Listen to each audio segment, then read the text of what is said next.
After I had been in the valley for 4 or 5 years, I met a man by the name of W.B. Bridgman that was a resident of Sunnyside, and shortly after Prohibition was repealed, he established a winery in the Sunnyside area on a very good site called the Upland Winery.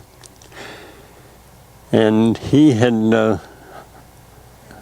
obtained a winemaker that had been trained in Germany to make some premium wines. He also obtained cuttings of Riesling and Müller-Thurgau varieties from Germany, along with other varieties that he grew and they made into wine. At that time, there wasn't a great demand for premium wines. Mr. Bridgman told me that before World War II, that about 8% of the wines he sold were premium wines. And then after World War II, only 2%.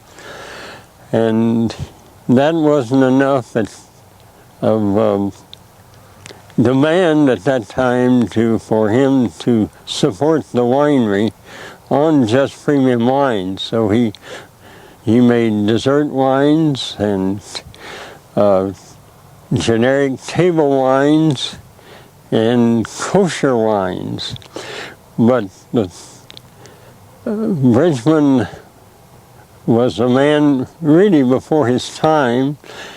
He recognized that the growing conditions here were more favorable than in France, and he couldn't see any reason why we couldn't be producing premium wines. So he provided cuttings of the different varieties he had to include in our varietal trials at the Research and Extension Center, and encouraged me to test these varieties for their adaptability, not only for climatic conditions, but also for wine making. But it wasn't until about 1964 that we were funded by the Washington Wine and Grape Growers Council.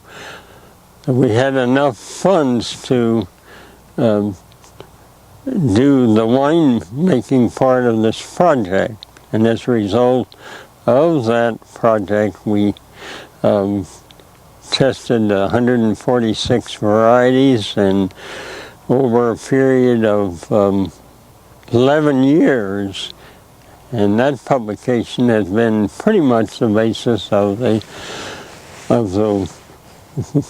wine industry that we're looking at today in this area.